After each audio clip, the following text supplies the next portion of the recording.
नमो भगवते वासुदेवाय।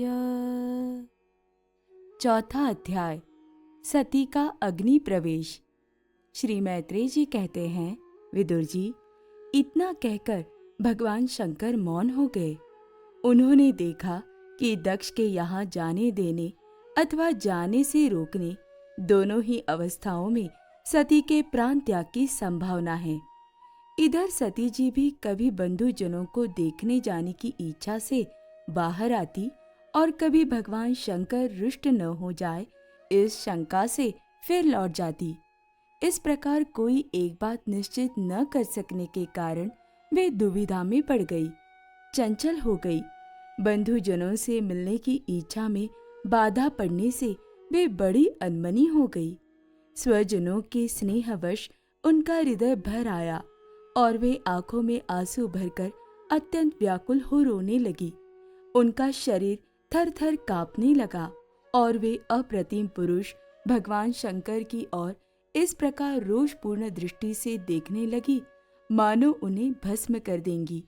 शोक और क्रोध ने उनके चित्त को बिल्कुल बेचैन कर दिया तथा स्त्री स्वभाव के कारण उनकी बुद्धि मूढ़ हो गई।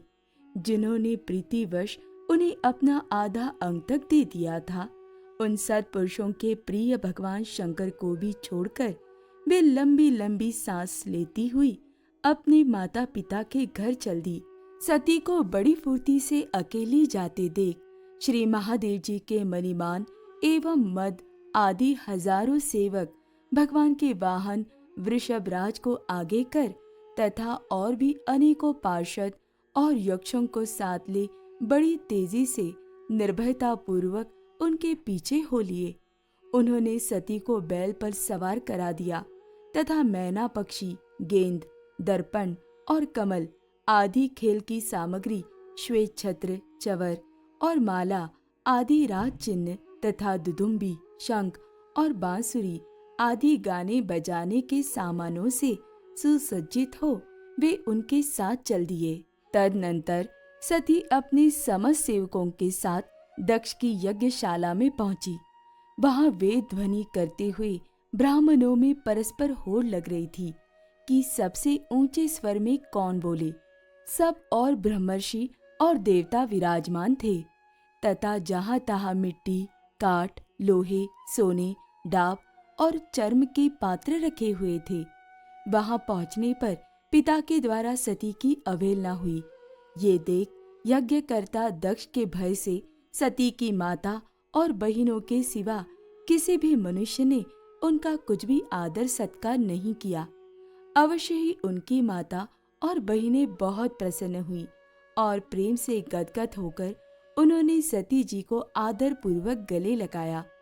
किंतु सती जी ने पिता से अपमानित होने के कारण बहिनों के कुशल प्रश्न सहित प्रेम पूर्ण वार्तालाप तथा माता और मौसियों के सम्मान पूर्वक दिए हुए उपहार और सुंदर आसन आदि को स्वीकार नहीं किया। सर्वलोकेश्वरी देवी सती का यज्ञ मंडप में तो अनादर हुआ ही था। उन्होंने ये भी देखा कि उस यज्ञ में भगवान शंकर के लिए कोई भाग नहीं दिया गया है और पिता दक्ष उनका बड़ा अपमान कर रहा है। इससे उन्हें बहुत क्रोध हुआ। ऐसा जान पड़ता था मानो वे अपने रोष से संपूर्ण लोगों को भस्म कर देंगी। दक्ष को कर्म मार के अभ्यास से बहुत घमंड हो गया था। उसे शिवजी से द्वेष करते देख जब सती के साथ आए हुए भूत उसे मारने को तैयार हुए तो देवी सती ने उन्हें अपने तेज से रोक दिया और सब लोगों को सुनाकर पिता की निंदा करते हुए क्रोध से लड़खड़ाती हुई वाणी में कहा। देवी सती ने कहा, पिताजी, भगवान शंकर से बड़ा तो संसार में कोई भी नहीं है। वे तो सभी देहधारियों के प्रिय आत्मा है। उनका न कोई प्रिय है और न अप्रिय, अतएव उनका किसी भी प्राणी से वैर नहीं है। वे तो सबके कारण एवं सर्वस्वरूप है। आपके सिवा और ऐसा कौन है जो उनसे विरोध करेगा? द्विजवर, आप जैसे लोग दूसरों के गुणों में भी दोषी देखते हैं, किंतु कोई साधु पुरुष ऐसा नहीं करते। जो लोग दोष देखने की बात तो अलग रही, दूसरों के थोड़े से गुण को भी बड़े रूप में देखना चाहते हैं, वे सबसे श्रेष्ठ हैं। खेद है कि आपने ऐसे महापुरुषों पर भी दोषारोपण ही किया। जो दुष्ट मनुष्य इस शव रूप जड़ शरीर को ही आत्मा मानते हैं, वे यदि ईर्ष्यावश सर्वदा ही महापुरुषों की निंदा करे तो ये कोई आश्चर्य की बात नहीं है, क्योंकि महापुरुष तो उनकी इस चेष्टा पर कोई ध्यान नहीं देते, परंतु उनके चरणों की धूलि उनके इस अपराध को न सहकर उनका तेज नष्ट कर देती है। अतः महापुरुषों की निंदा जैसा जघन्य कार्य उन दुष्ट पुरुषों को ही शोभा देता है, जिनका शिव ये 2 अक्षरों का नाम प्रसंगवश एक बार भी मुख से निकल जाने पर मनुष्य के समस्त पापों को तत्काल नष्ट कर देता है, और जिनकी आज्ञा का कोई भी उल्लंघन नहीं कर सकता। अहो, उन्हीं पवित्र कीर्ति मंगलमय भगवान शंकर से आप द्वेष करते हैं। अवश्य ही आप अमंगल रूप हैं। अरे, महापुरुषों के मन मधुकर ब्रह्मानंद में रस का पान करने की इच्छा से जिनके चरण कमलों का निरंतर सेवन किया करते हैं और जिनके चरणाविंद सकाम पुरुषों को उनके अभिष्ट भोग भी देते हैं, उन विश्व बंधु भगवान शिव से आप वैर करते हैं। वे केवल नाम मात्र के शिव है, उनका वेश अशिव रूप अमंगल रूप है।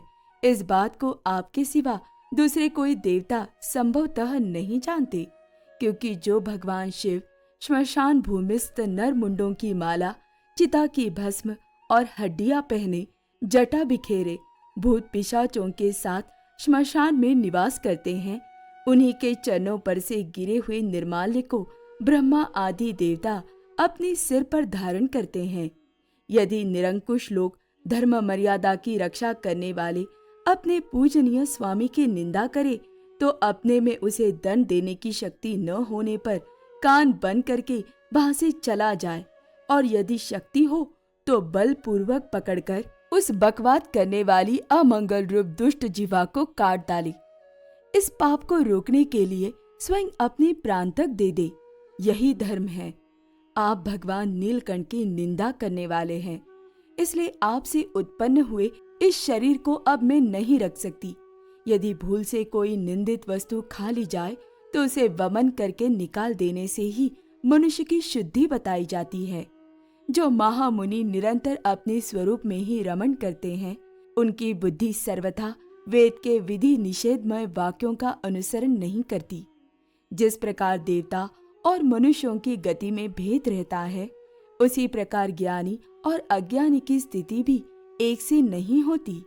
इसलिए मनुष्य को चाहिए कि वो अपने ही धर्म मार्ग में स्थित रहते हुए भी दूसरों के मार्ग की निंदा न करे। प्रवृत्ति यज्ञ यागादि और निवृत्ति शम दमादि रूप दोनों ही प्रकार के कर्म ठीक है। वेद में उनके अलग अलग रागी और विरागी 2 प्रकार के अधिकारी बताए गए हैं। परस्पर विरोधी होने के कारण उक्त दोनों प्रकार के कर्मों का एक साथ एक ही पुरुष के द्वारा आचरण नहीं किया जा सकता। भगवान शंकर तो परब्रह्म परमात्मा है, उन्हें इन दोनों में से किसी भी प्रकार का कर्म करने की आवश्यकता नहीं है।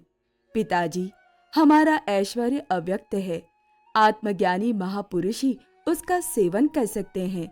आपके पास वह ऐश्वर्य नहीं है और यज्ञशालाओं में यज्ञान्न से तृप्त होकर प्राण पोषण करने वाले कर्मठ लोग उसकी प्रशंसा भी नहीं करते। आप भगवान शंकर का अपराध करने वाले हैं, अतः आपके शरीर से उत्पन्न इस निंदनीय देह को रखकर मुझे क्या करना है? आप जैसे दुर्जन से संबंध होने के कारण मुझे लज्जा आती है। जो महापुरुषों का अपराध करता है, उससे होने वाले जन्म को भी धिक्कार है। जिस समय भगवान शिव आपके साथ मेरा संबंध दिखलाते हुए मुझे हंसी में दाक्षायनी दक्ष कुमारी के नाम से पुकारेंगे, उस समय हंसी को भूलकर मुझे बड़ी ही लज्जा और खेद होगा। इसलिए उसके पहले ही मैं आपके अंग से उत्पन्न इस शव तुल्य शरीर को त्याग दूंगी। श्री मैत्रेय जी कहते हैं, कामादि शत्रुओं को जीतने वाले विदुर जी, उस यज्ञ मंडप में दक्ष से इस प्रकार कह देवी सती मौन होकर उत्तर दिशा में भूमि पर बैठ गई। उन्होंने आचमन करके पीला वस्त्र ओढ़ लिया तथा आंखें मूंदकर शरीर छोड़ने के लिए वे योग मार्ग में स्थित हो गई। उन्होंने आसन को स्थिर कर प्राणायाम द्वारा प्राण और अपान को एक रूप करके नाभि चक्र में स्थित किया। फिर उदान वायु को नाभि चक्र से ऊपर उठाकर धीरे धीरे बुद्धि के साथ हृदय में स्थापित किया। इसके पश्चात अनिंदिता सती उस हृदय स्थित वायु को कंठ मार्ग से भ्रुकुटियों के बीच में ले गई। इस प्रकार जिस शरीर को महापुरुषों के भी पूजनीय भगवान शंकर ने कई बार बड़े आदर से अपनी गोद में बैठाया था, दक्ष पर कुपित होकर उसे त्यागने की इच्छा से महामनस्विनी सती ने अपने संपूर्ण अंगों में वायु और अग्नि की धारणा की। अपने पति जगत गुरु भगवान शंकर के चरण कमल मकरंद का चिंतन करते करते सती ने और सब ध्यान भुला दिए। उन्हें उन चरणों के अतिरिक्त कुछ भी दिखाई न दिया।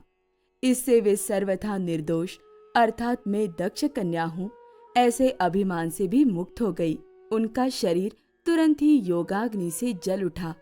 उस समय वहां आए हुए देवता आदि ने जब सती का देह त्याग रूप ये महान आश्चर्यमय चरित्र देखा, तब वे सभी हाहाकार करने लगे। वह भयंकर कोलाहल आकाश में एवं पृथ्वी तल पर सभी जगह फैल गया। सब और यही सुनाई देता था, हाय दक्ष के दुर्व्यवहार से कुपित होकर देवाधिदेव महादेव की प्रिया सती ने प्राण त्याग दिए। देखो, सारे चराचर जीव इस दक्ष प्रजापति की ही संतान है, फिर भी इसने कैसी भारी दुष्टता की है। इसकी पुत्री शुद्ध हृदया सती सदा ही मान पाने के योग्य थी, किंतु इसने उसका ऐसा निरादर किया कि उसने प्राण त्याग दिए। वास्तव में ये बड़ा ही असहिष्णु और ब्राह्मण द्रोही है। अब इसकी संसार में बड़ी अपकीर्ति होगी। जब इसकी पुत्री सती इसी के अपराध से प्राण त्याग करने को तैयार हुई, तब भी इस शंकर द्रोही ने उसे रोका तक नहीं। जिस समय सब लोग ऐसा कह रहे थे, उसी समय शिवजी के पार्षद सती का ये अद्भुत प्राण त्याग देख अस्त्र शस्त्र लेकर दक्ष को मारने के लिए उठ खड़े हुए। उनके आक्रमण का वेग देखकर भगवान भृगु ने यज्ञ में विघ्न डालने वालों का नाश करने के लिए अपहतम रक्ष इत्यादि मंत्र का उच्चारण करते हुए दक्षाग्नि में आहुति दी। अर्धवर्यु भृगु ने जो ही आहुति छोड़ी कि यज्ञ कुंड से ऋभु नाम के हजारों तेजस्वी देवता प्रकट हो गए। इन्होंने अपनी तपस्या के प्रभाव से चंद्रलोक प्राप्त किया था। उन ब्रह्म तेज संपन्न देवताओं ने जलती हुई लकड़ियों से आक्रमण किया, तो समस्त गुह्यक और प्रमथगण इधर उधर भाग गए। ओम नमो भगवते वासुदेवाय।